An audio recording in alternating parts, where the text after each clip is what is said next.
구약성경 하박국 3장 석 절만 골라서 읽겠는데요. 2절과 17절, 18절 우리 다 한 목소리로 봉독하겠습니다. 2절 앞에 있습니다. 다 같이 읽읍시다. 여호와여, 내가 주께 대한 소문을 듣고 놀랐나이다. 여호와여, 주는 주의 일을 이 수년 내에 부응하게 하옵소서. 이 수년 내에 나타내시옵소서. 진노 중에라도 긍휼을 잊지 마옵소서. 17절 비록 시작. 비록 무화과 나무가 무성하지 못하며 포도나무에 열매가 없으며 감람나무에 소출이 없으며 밭에 먹을 것이 없으며 우리의 양이 없으며 외양간에 소가 없을지라도 나는 여호와로 말미암아 즐거워하며 나의 구원의 하나님으로 말미암아 기뻐하리로다. 아멘. 하나님께서 시작된 9월, 특별히 이제 한 주도 안 남았는데 부흥회를 통하여서 우리 만안교회와 우리 안양지방에 은혜를 주시기를 축복합니다. 제가 9월에 말씀을 사실 준비했던 말씀이 있는데 그냥 성령께서 마음에 자꾸 말씀을 주시기를 저 하박국 3장 2절 말씀을 한번 풀어서 예습을 시키는 게 필요하겠다 싶어서 배경 설명과 함께 여러분에게 오늘 말씀을 전하려고 하는데요. 이 하박국이라는 선지자, 제가 구약의 선지자들의 이름을 처음 어려서 접할 때 하박국이라고 그래갖고 저는 먹는 국인 줄 알았어요. 정말로 무슨 된장국 하는 것처럼 끝에가 국자라서. 근데 그게 아니라 사람의 이름으로 끼얹는다는 뜻을 가지고 있는 히브리 말에서 이제 파생된 이름을 가지고 있는 사람인데요. 하박국은 석 장밖에 안 되잖아요. 지금 3장 마지막이거든요.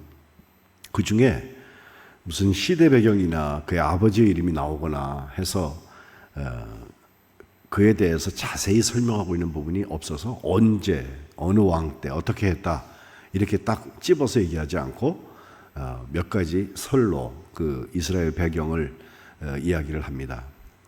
북왕국은 아니고 남왕국 유다의 유다의 선지자였기 때문에 그가 했던 예언의 대상은 아주 나쁜 왕만 있었던 북왕국이 아니라 나쁜 왕과 좋은 왕이 왔다 갔다 했던 남왕국 유다에 대한 것인데 그 상대적으로 6절에 보면 갈대아 사람이라는 표현이 나오거든요. 갈대아 사람은 주로 아수르나 바벨론, 결국은 이제 북왕국 이스라엘도 무너뜨리고 나중에는 남왕국 유다도 멸망시키는 그 강대국을 의미하거든요. 지금 대통령이 미국을 다녀왔는데 미국의 트럼프 대통령하고 이렇게 그 정상 외교라 하죠. 정상 담화하는 얘기를 이렇게 보면서 대통령도 가기 전에 그 말씀을 했죠. 나라의 국력을 키워야 되겠다 그런 얘기를 했는데 지금 세계 정세를 보면 다른 나라의 대통령이고 대표니까 그 나라를 대표하는 사람이라 싶어서 서로 존중해주고 이러던 얘기는 옛날 얘기고요. 앞에서 대놓고 막 면박을 주기도 하고 참 세상 어려워졌어요. 그냥 국력에 비례해가지고 함부로 하는 또 각 나라마다 아주 극우파들이 득세를 하면서 자국 이기주의에 아주 쌓여있는 그런 국제 정세를 보거든요. 이 남왕국 유다가 살짝 어려워졌을 때라고 생각이 되고 북왕국은 아마 멸망을 경험한 그 이후라고 생각이 되는데 이 하박국이 세계 정세를 보아도 그렇고 우리나라를 보니까 나라의 왕이라는 사람이 백성을 섬기고 하나님을 두려워하는 그런 왕이 아니라 제멋대로 해가지고 정말 힘들고 어려운 세상을 국제정세에서도 그렇고 국내에서도 그렇고 힘들고 어려운 상황에 있었던 것이 너무 분명합니다. 그래서 하박국 첫 번째 장에 보면요, 하나님한테 하박국이 하나님 살아계신데 세상이 왜 이래요? 언제까지 이래야 됩니까? 라고 하는 물음을 물어요.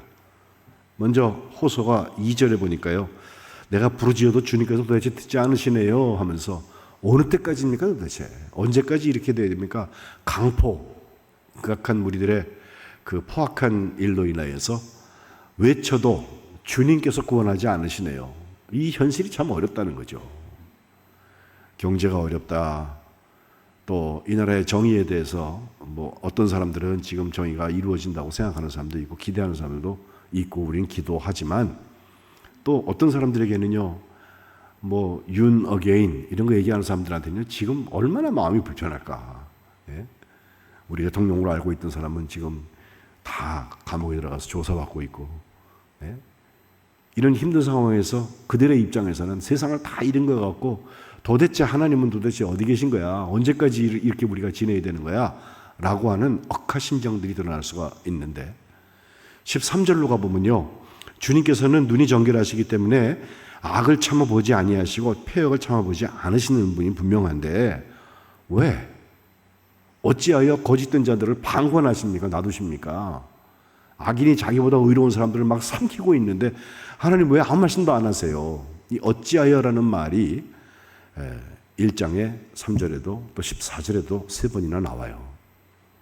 우리의 언어나 우리의 이성이나 우리의 생각 가지고는 이걸 잘 설명할 수 없는 지경에 빠져 있다는 것입니다. 그런데 하나님께서 응답을 하셔요. 2장에 넘어가면은 하나님께서 먼저 3절과 4절에 묵시, 감추어졌던 것을 드러내는 것을 말하거든요. 이것을 기록해라. 판에 명백하게 새겨놓아서 막 달려가면서도 읽을 수 있게끔 마치 서울에 가면 요즘에 큰 건물 위에 이렇게 전광판 같이 크게 화면이 나와서 운전하고 가다가도 보면 글씨가 쫙 보여서 광고도 하고 그러잖아요. 그런 것처럼 달려가면서도 읽을 수 있게끔 명백하게 잘 새겨놓아라 하면서 묵시는 정한 때가 있다. 부흥회를 앞두고선 기대하는 건 그런 거죠. 하나님께서 우리 여기 많이 차가지고서 뭐 부흥회가 어떻게 이루어지고 막 기적이 나타나고 다 중요한데 내게도 말씀하여 주셔서 하나님의 때를 내게 알게 하시고 내가 어디까지 와 있는지도 보게 하시고 거기서부터 새로운 역사가 좀 일어났으면 정한 때가 있다. 그 종말은 속히 온다. 결코 거짓되지 않는다. 더딜지라도 기다려라. 지체되지 않고 반드시 응할 것이다 라고 하나님께서 먼저 말씀하세요. 이번 부흥회를 통해서 하나님께서 우리에게 하박국에게 주셨던 그 응답의 역사와 하나님께서 정한 때에 이루시는 아름다운 역사들이 이 집회에 일어나시기를 주님의 이름으로 축복합니다. 그리고 나서 5종류의 화 있을 진저. 이거 참 무서워요. 사실 바벨론을 향한 얘기라고도 할 수 있고 우리 국내 정세로 볼 때도 이런 사람 하나님께서 정말 저주와 심판의 대상으로 삼으시는 말씀들을 볼 수가 있는데 5번이나 화 있을 진저가 나와요. 6절에 먼저 보면 자기 소유 아닌 것을 모으는 자여. 중간에 나오죠. 곧 이르기를 화 있을 진저 하면서 자기 소유가 아닌 것을 모으는 자. 언제까지 이르겠냐? 볼모 잡은 것으로 무겁게 짐진 자라고 설명하시면서 7절에 너를 억누를 자들이 갑자기 일어난다. 화 있을 자입니다. 사실 자본주의 원리에 의하면 나는 벌고 저 사람은 잃어도 상관없는 거예요. 내가 불법을 저행하지 않았으면 룰이 있었으니까. 근데 하나님께서 자기 것 아닌 것을 가지고 자꾸 모으면서 남의 것 자꾸 탈취하고 있는 그 세력들에 대해서 화 있을 진저라고 먼저 말씀하세요. 우리 이 하박국 3장에 있는 말씀을 읽기 위해서는 이 5가지 화 있을 진저를 잘 읽어야 돼요. 두 번째 9절에 보니까 자기 집을 위하여 부당한 이익을 취하는 자라고 했습니다. 재앙을 피하려고 높은 데 깃들리고 하고, 그러니까 집을 자꾸 높은 데다 져서 재앙을 좀 피해야 되겠다 숨어 다니는 사람들과 함께 그 자기 집을 위하여서 부당한 이익을 취하는 자, 그들에게 화가 있다. 우리도 지금 나라가 점점 양극화된다는 말을 하거든요. 사실 양극화는 그리 좋은 건 못 돼요. 그렇다고 하향 평준화하자는 건 아니에요. 정당한 방법으로 하나님께서 내게 주신 것을 모으고 누리고 나눌 수 있으면 그 참 감사한 일이죠. 근데 그걸 감사하는 사람과 그것 때문에 아주 자고해져서 어깨에 힘이 들어가고 제 멋대로 사는 사람들은 완전히 달라요. 하나님 내게 주신 것이니까 하나님께 쓰임을 받아야지 이런 마음 먹은 그 사람하고 하나님은 주셨고 됐다 이제 내 거다 하시니까 내 마음대로 해야지 하는 거하고는 전혀 달라요. 여기 자기 집을 위하여서 부당한 이익을 취하고 있는 자에 대해서 화 있을진저라고 선언하고 계세요. 세 번째는 12절에 나오는 말씀인데, 피로 성읍을 건설하고 불의로 성을 건축하는 자에게 화가 있다. 예, 남이야 죽거나 말거나, 또 이게 잠시 있을 정의와 불의의 얘기니까 성만 건축하면 되지, 불법을 막 자행해서라도 불의로 성을 건축하는 자가 있다면 하나님 앞에 이것은 화 있는 사람이다. 네 번째는 15절 이웃과의 관계에 대한 얘기가 나오는데요. 이웃에게 술을 마시게 하는데 자기의 분노를 더해갖고 그가 막 취하게 만들어 놓고 하체를 막 드러내려고 하는 자에게 화가 있다. 예. 뉴스에 보면 가끔 저런 기사들이 나오잖아요. 예. 다른 사람들 아주 몹쓰게 만들고 또 그에게 능멸하게 만들고, 세상에 어디까지 가야 되려나 싶을 만큼 어두운 그런 뉴스들을 우리가 볼 때가 있습니다. 마지막 다섯 번째는 우상숭배입니다. 19절에 나무한테 깨라, 말하지 못하는 돌한테 일어나라, 그렇게 막 말하는 자들에게 화가 있다고 했는데, 이것은 정말 뒤에 나오는 것처럼 근과 음으로 입힌 것인데 그 속에 생기가 도무지 없는데 거기다 대고서 절하고 그것을 통하여서 자기의 욕심을 해결하려고 하는 사람들에 대해서 하나님께서 화 있을진저 선언하고 계세요. 자, 이 같은 화의 선언에 대해서 이제 계속되는 말씀에 보면 우리가 예배한다고 하는 게 뭐냐, 2장 14절에 보면은 먼저 나오죠. 물이 바다를 덮은 같이 여호와의 영광을 인정하는 게 세상에 가득할 것이다. 우리 태국 코라스에서 선교하고 있는 그 김경호 선교사님이 어느 날 저에게 물이 바다에 대한 얘기 같이 나누게 됐어요. 물이 바다를 덮는다. 지금 강릉에 저수율이 뭐 바닥이 돼갖고 75%를 제한을 하고 물도 쫄쫄쫄 나오게 하면 선다고 그러는데, 오늘 5mm, 10mm 온다고 그래가지고 아유, 여기 지금 쏟아지고 이 비가 거기 좀 쏟아졌으면 하는 마음이야 저는. 예. 그죠? 해갈이 돼야지 그 재해 지역으로 지정을 하고서 소방차가 막 물 끌어다 날라서 갔다가 그 저수지에다 갖다 붓고 이걸 한동안 해야 될 것 같다는데, 오늘 지나가면은 거긴 또 한 10일 동안 비 예보가 없다 그러거든요. 정말 기우제를 지내고 막 그런다는데, 우리가 정말 기도하고 있는 건 뭐예요? 그 물방울들이 모여서 바다를 덮는다는 이야기, 주의 영광이 드러나는 걸 말하거든요. 해갈일 뿐만 아니라 하나님께서 부흥회 같은 집회를 통해서 우리에게 말씀을 주실 때는요, 다른 사람에게 들리는 것과 말고 내 영혼에게 말씀하시고 내게 감동 주시는 말씀 보면 정말 폭포수 쏟아지는 것처럼, 물이 바다를 덮는 것처럼 여호와의 영광이 내게 올 때가 있습니다. 이번 부흥회를 통하여서 우리 교회와 안양 지방에 여호와의 영광을 인정하는 그 예배 역사가 가득하게 나타나시기를 축복합니다. 또 하나는 2장 20절 말씀인데요. 이건 한번 읽어볼까요? 시작. 오직 여호와는 그 성전에 계시니 온 땅은 그 앞에서 잠잠할지니라 하시니라. 아멘. 그 앞에서 잠잠하라. 우리가 뭐 집회를 하게 되면은 뭐 통성기도도 하고 열심을 가지고 여러 가지 말들이 우리 교회 안에 왔다 갔다 하게 될 거예요. 근데 그 중에서 하나님께 드려지는 잠잠함이 필요해요. 내 입을 가리는 거예요. 욥의 이유 없는 고난에 대해서 하나님께서 말씀하실 때 만났다는 거, 그리고 너 옛날에 있었니? 내가 천지를 창조할 때 네가 있었니? 그 정도 물었는데요. 욥은 그때 무지한 이치로 말하는 사람도 도대체 누굽니까? 자기에 대한 입을 가리고 있어요. 그리고 하나님을 인정하기 시작해요. 그랬더니 하나님께서 다 풀으셨어요. 실제로 욥이 죄 지어서 벌 주지 않은 것은 하나님이 더 잘 아세요. 사탄이 중간에서 아이고 하나님 다 주셨으니까 제가 저러죠. 저거 뺏어 보면 아주 형편없어질 거예요 라고 하는 것 때문에 내게 고난만 허락만 해주시면 가서 시험해 볼게요. 그것은 시작한 게 그 아픈 시험들이었거든요. 그리고 이것에 대한 이유 없는 고난에 대한 것을 설명하려고 욥이 얼마나 노력을 했나 몰라요. 그러나 거기에 답이 있지 않고 하나님을 한번 만난 그 시간에 다 해결되는 거예요. 저는 이번 집회를 통하여서 부흥의 역사가 교회도 나타나지만 여러분이 가지고 있는 그 문제나 여러분이 하나님하고 의논하고 있던 씨름하던 그 자리에 우리의 입술이 닫아지고 여호와는 성전에 계시니 잠잠하라. 온 땅이 그 앞에서 잠잠해지고 주의 영광이 활짝 드러나면서 이 문제들마저도 다 없어지고 하나님의 새로운 질서가 열려지는 역사가 있으시기를 주님의 이름으로 축복합니다. 이 여호와 앞에 잠잠한 사람들이 하는 말 두 마디를 오늘 얘기하고서 기도하려고 그러는데, 하나는 그리 아니하실지라도, 우리가 찬송한 그 얘기예요. 사실 그 얘기는 다니엘의 세 친구들의 이야기죠.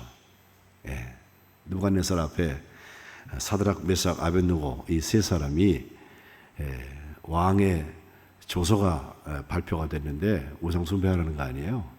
근데 그걸 못하겠다고 하니까 왕이 가까이서 늘 보고 있는 참 이 지혜롭고, 물론 히브리에서 끌고 왔지만 이 세 친구들을 왕이 사랑하고 아껴줬는데 그들이 그 절을 하지 않아요. 그래서 왕의 명령을 거부한다 싶어서 이것을 실정법으로 다스리려고 그 간신들이 뒤에서 뒷질을 했겠죠. 그래서 이거 안 하는 사람들은 풀무불에 집어넣는다 하고, 그래도 너희가 여호와를 믿는다고 하고 이 우상숭배 안 하겠냐라고 말하는데, 그때 다니엘 3장 16절부터 보면 이 세 사람 사드락, 메삭, 아벳느고가 왕한테 대답하는 거예요. 느부갓네살 왕이요, 우리가 이 일에 대해서 왕한테 더 말할 필요가 없습니다.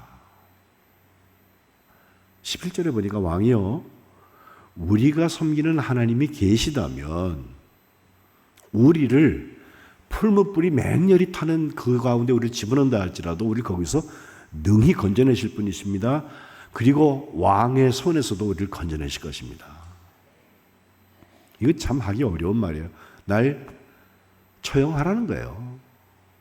18절 다 같이 읽어볼까요? 시작. 그렇게 하지 아니하실지라도 왕이여, 우리가 왕의 신들을 섬기지도 아니하고 왕이 세우신 금신상에 절하지도 아니할 줄을 아옵소서. 아멘. 그렇게 하지 아니하실지라도. 하나님이 우리를 구하실 것을 믿습니다. 그래서 나는 절하지 않습니다 라고 얘기를 하면서도, 혹시 하나님이 그렇게 하지 아니하신다 할지라도 우리는 왕의 신을 섬기지 않습니다. 왕이 세우신 금신상에 절하지 않습니다. 우상 숭배하지 않습니다. 그래서 실제로 그 세 친구는 보통 때 처형하는 풀무불보다 7배나 더 강한 불에 왕이 화가 나가지고 집어넣으거든요. 셋이 들어갔는데요, 밖에서 보니까 그들이 타지 않고 속에 한 사람이 더 있는데 하나님의 아들 같았다. 그 불 속에서 걸어다니고 있는 사람을 생각해 보세요. 뭐 기적 중에 기적이겠지만 하나님께서 그 가운데도 함께 하시는구나. 그리 아니하실지라도 우리는 하나님만 섬깁니다. 그게 부흥이에요. 그걸 통해서 하나님께서 하신 이야기를 느부갓네살이 28절부터 얘기하는데요, 그들의 하나님을 찬송하자.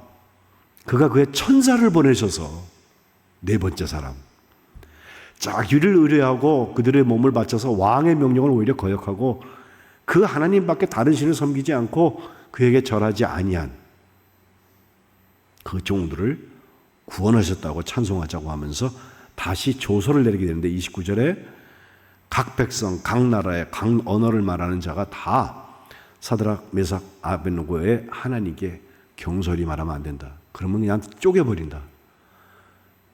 그 집을 아예 거름더미로 삼아버리겠다. 불질러버리겠다 하면서 이같이 사람을 구원할 다른 신이 없다. 그걸 체험하는 것이 부흥의 시작입니다.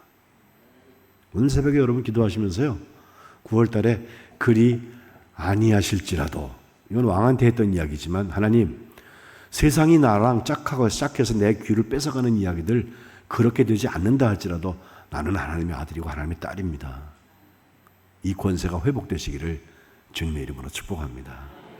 그리 아니하실지라도, 찬양한 거 기억하시고 그거 꼭 기억하고 기도하고 가세요. 그리하면 9월 달에 하나님께서 우리의 뜻을 이루는 게 아니라 하나님의 뜻을 이루는 소통의 역사와 준비하시는 은혜를 허락하여 주실 줄로 믿습니다. 그래서 하박국 3장 2절로 이제 돌아와서 보면 여기서부터 이제 기도거든요. 하박국 3장은 전부 기도로 되어 있어요. 이걸 찬송으로 만들기도 하는데 하박국이 조금 우리가 힌트를 읽을 수 있는 것은 그가 뭐 노래를 부르기도 하고 또 레위인들이 예배하면서 했던 그 찬양대와 같은 그런 일들이 거기 나타나는 것을 봐서 거기 뭐 시기노옷이라는 말도 나오는데 1절에 그 시기노옷이라고 하는 것은 시가요의 복수로서 이것은 열정적으로 부르는 노래, 이 노래는 이렇게 불러라라고 악상기호를 써놓은 것과 같습니다.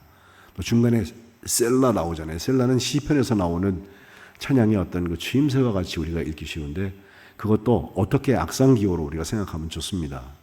이게 아마 찬양에 익숙했던 한 그 선지자의 이야기라고 생각이 되는데 내용을 보면 바로 2절에 저 부흥케 하옵소서라는 말이 나오거든요. 그래서 부흥해야 한다 그러면은 이 2절 말씀을 하나님께서 부흥케 하십니다. 하나님 믿고 의지하며 나아갑시다라고 설명을 하는데 2절 말씀을 정확히 있는 그대로 한번 읽어볼 필요가 있어요. 2절 한번 다시 읽을까요? 여호와여, 시작. 여호와여, 내가 주께 대한 소문을 듣고 놀랐나이다. 여호와여, 주는 주의 일을 이 수년 내에 부흥하게 하옵소서.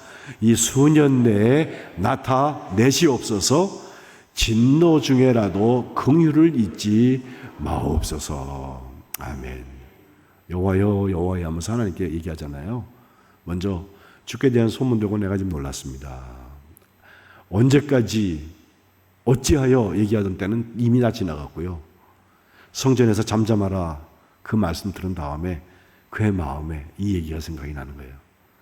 들어보니까 정말 하나님 살아계신데 하고 싶은 이야기는 주님의 일을 부흥하게 하옵소서. 그 교회가 수가 많아지고 뭐 교회 재정이 좋아지고 이걸 부흥이라고 생각하는 사람들이 많은데 그건요 부흥의 결과물이에요. 부흥이 먼저 있어야 돼. 근데 그 부흥이 일어나려면요 저 믿음의 역사 주의 일이 일어나야 돼요. 아무 일도 일하지 않는 교회는요 하나님의 교회가 다 똑같다니까요. 하나님이 이 교회 주셔도 되고 저 교회 주셔도 돼요. 믿는 사람 이 사람한테 역사하셔도 되고 저 사람의 역사하셔도 돼요. 근데 아무 일도 안 하는 사람한테 역사하시겠어요? 아무 일을 하려는 사람한테 역사하시겠어요? 그렇죠? 너무 분명합니다. 그거는. 그것도 수년 내에 부흥케 하옵소서. 멀리 내 다음 세대 이게 아니라 내가 목도할 수 있는 그 시간 수년 내에 또 부흥케 하실 뿐만 아니라 나타내옵소서 이어서 기도하거든요. 나타내는 주체는 하나님이세요. 우리가 쓰임 받아요. 근데 하시는 분이 하나님이세요. 그래서 이 부흥케 하옵소서의 기도는 정말 하나님의 소문을 듣고 막 가슴이 떨리는 그 사람들, 깜짝 놀래 있는 그 사람들이 하는 기도인데 주의 일이 부흥하게 해달라고 같이 기도하는 것입니다. 저는 2025년도 우리 만안교회에서 같이 믿음의 역사를 기도하면서 말씀을 전하고 있는데 올해 뭐 산불이 났을 때 우리가 헌금하고서 깜짝 놀랐잖아요. 우리 교회가 이전에 50 몇 년 동안 해보지 않은 그런 헌신을 했다고 그래서 놀랐는데 저는 이제 시작하시려나 보다.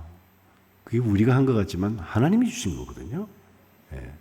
그것뿐만 아니라 그건 뭐 어찌 보면 구호의 성격도 있고 도우려는 마음도 있고 우리 가족을 위한 우리의 섬김과 사랑이기도 하고 과거에 우리 교회에서 반주하고 뭐 다 했던 그 사모님도 그렇고 또 그들을 위해서 늘 기도하고 있는 사람들이 있잖아요. 우리 교회에. 그러면 섬기는 게 맞아요. 근데 이건 물꼬를 트는 거지 그게 끝이 아니잖아요. 그래서 선교사님들이 올 때마다 저는 뭐 과거를 모르니까 참 감사하다 하는 마음이 드는 게 그 헌신 얼마나 하나 헌신 예배 오후 예배 같은 때 우리 예배 헌금하자고 해서 드려보면 제가 나중에 이제 재무부 통해서 보고를 보는데 참 감사하다. 우리 교회가 사랑의 양이 적거나 주의 일을 안 하려고 인색한 교회는 아니다. 거기에 문만 열리면요 저 물꼬가 터지는 것처럼 은혜의 소낙비가 막 쏟아지는 것처럼 주의 일이 수년 내에 부흥하고 하나님께서 나타내시는 일들이 일어나게 될 줄로 믿습니다. 저는 그거면 돼요. 그리고 나면 주님께서 진노 중에 사람들을 심판하실 때에도 긍휼히 여기십니다. 아유, 오죽하면 그랬니? 불쌍히 여기세요. 그때 위로가 오는 거지, 하나님 앞에 나오면 다 무조건 위로해 주신다? 그렇지 않습니다. 그냥 왔다 그정하는 사람들도 참 많아요. 하나님 만난 다음에 만나기 전보다 더 나빠진 사람도 있어요, 성경에 보면. 근데 주의 일의 역사가 나타나기 시작하면 하나님의 진노 중에 우리가 힘들고 어려운 중에도, 경제적으로 더 어려워져도, 육신의 건강이 더 어려워져도 하나님이 나를 불쌍히 여기시는 역사들이 나타나게 될 줄로 믿습니다. 그리고 이것은 하박국 맨 마지막에 다른 부사라면 부사죠. 그럼에도 불구하고 라고 하는 말씀으로 잘 나타나요. 이게 하나님께서 우리를 구원하시는 증거거든요. 13절에는요, 주께서 주의 백성을 구원하시려고, 기름 부음 받은 자를 구원하시려고 나오셔서 악인의 집에 머리를 치시고 그 기초를 바닥까지 막 드러내신다 샬라 하거든요. 열정적으로 하는 시기노옷의 찬송 중에 하나님의 구원에 대한 찬송이 있어요. 그리고 마지막에 말씀드린, 그렇기 때문에 그리 아니하실지와도 함께 그럼에도 불구하고, 없는 게 6가지나 나와요. 17절에 우리가 읽은 대로 무화과 나무가 무성하지 못해요. 포도나무에 열매가 없어요. 감람나무에 소출이 없어요. 밭에 먹을 게 없어요. 우리의 양이 없고요, 외양간에 소마저도 없어요. 막막할 거예요. 통장 잔고가 똑 떨어지는 소리가 나서 민생 지원한다고 15만 원씩 나눠주니까 그게 그렇게 단비와 같이 느껴지는 사람들이 있다는 거 아니에요. 그런데 그렇다 할지라도, 그럼에도 불구하고, 그리 아니하실지라도를 선언하고 하나님을 믿었던 그 사람들이 할 수 있는 고백이에요. 하나님, 제 마음대로 되지 않습니다. 녹록지 않아서 힘듭니다. 그럼에도 불구하고 18절 한번 다 같이 읽을까요? 나는 여호와로 말미암아 즐거워하며 나의 구원의 하나님으로 말미암아 기뻐하리로다. 아멘. 우리의 기쁨과 우리의 즐거움의 궁극적인 포인트가 어디 있나? 세상의 조건에 있는 게 아니라 저기 무성한 무화과 나무, 열매 있는 포도나무, 소출 있는 감람나무, 막 밭에 먹을 게 풍요롭고 우리의 양이 많고 외양간에 소가 또 많아서 일도 할 수 있고 여러 가지 준비되어 있는 풍요 속에 우리의 기쁨과 즐거움이 있는 게 아니라, 이것을 허락해 주신 여호와로 말미암아서 즐거워합니다. 나를 구원해 주신 하나님으로 말미암아서 기뻐하겠습니다. 저는 이 그럼에도 불구하고라는 단어를 처음 배웠을 때, 그때 되면 역설적으로 그렇게 해야지라고 생각했는데, 사실은요, 오늘 하는 데서 시작이 돼요. 아유, 저건 왜 이렇게 안 됐지? 저건 힘들어 죽겠어. 어떻게 풀지? 막막해. 그게 관계이든, 그게 어떤 내가 하려는 일이든, 그게 내가 가지고 있던 기도 제목이라고 말하는 그 세상적인 어떤 조건들 있잖아요. 그게 아무것도 바꾸려고 하지 않는데 거기다 대놓고 우리가 하는 말이, 그럼에도 불구하고 나는 여호와로 인하여서 기뻐하고 구원의 하나님으로 인하여서 즐거워하겠다. 그러면 그 하나님께서 우리의 삶을 온전히 주장하여 주셔서 19절에 나의 힘이 되셔서 나의 발을 사슴과 같이 하셔서 나의 높은 곳에 다니게 하실 것이다.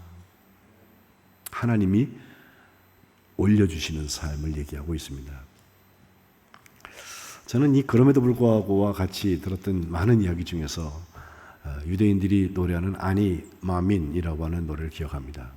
그 유대인들이 이제 나치 캠프에 들어가서 그 수용소에서 다 죽어갈 때거든요. 그 수용소에서 누굴 먼저 가스실에 집어넣을까? 이걸 수용소 관리하는 사람들이 고르잖아요. 근데 시원찮은 사람부터 집어넣었대요. 그래서 이제 도열시켜 놓고서 너 이쪽으로 서 그런 다음에 데리고 들어가는 거거든요. 네.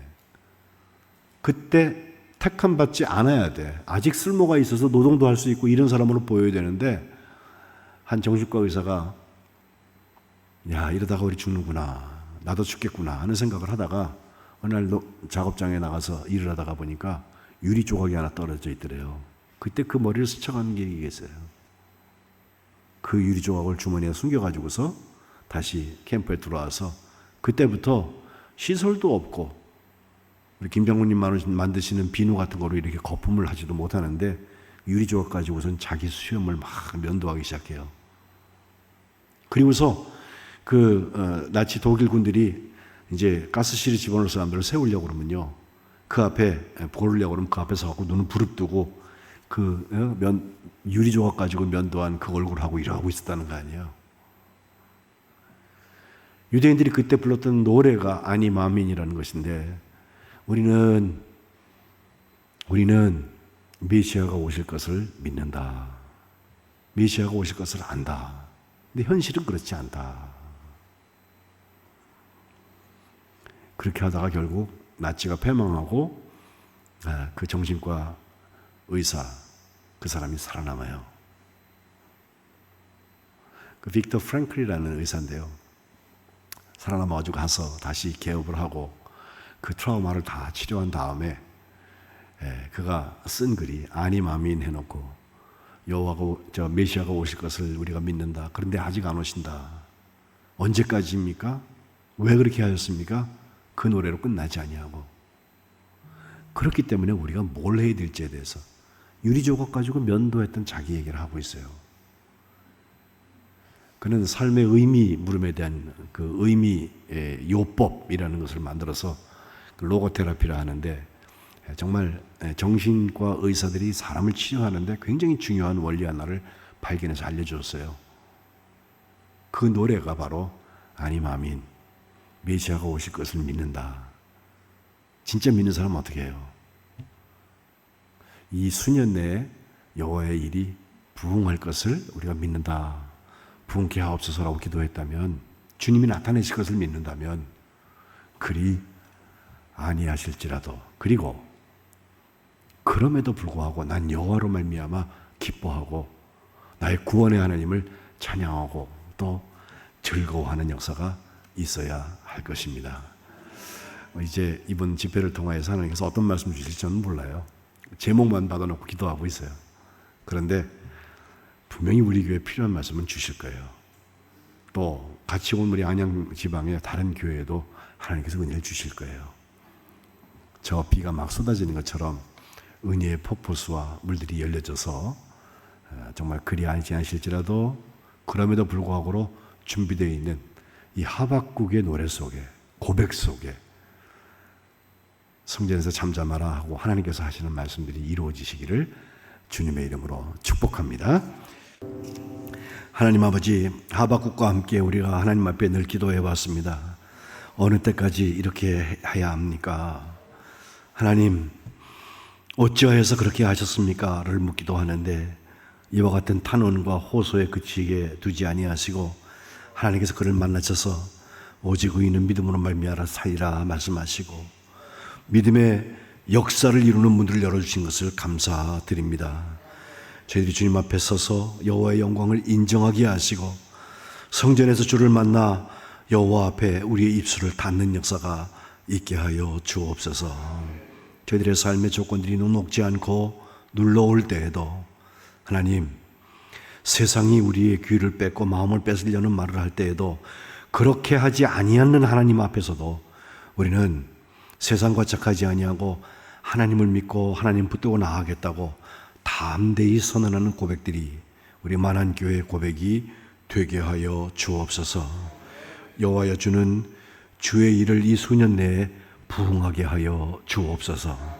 주님께서 나타내 주시옵소서. 주님께서 진노를 가지고 계실 때에도 저희들을 불쌍히 여기시는 긍휼을 베풀어 주옵소서.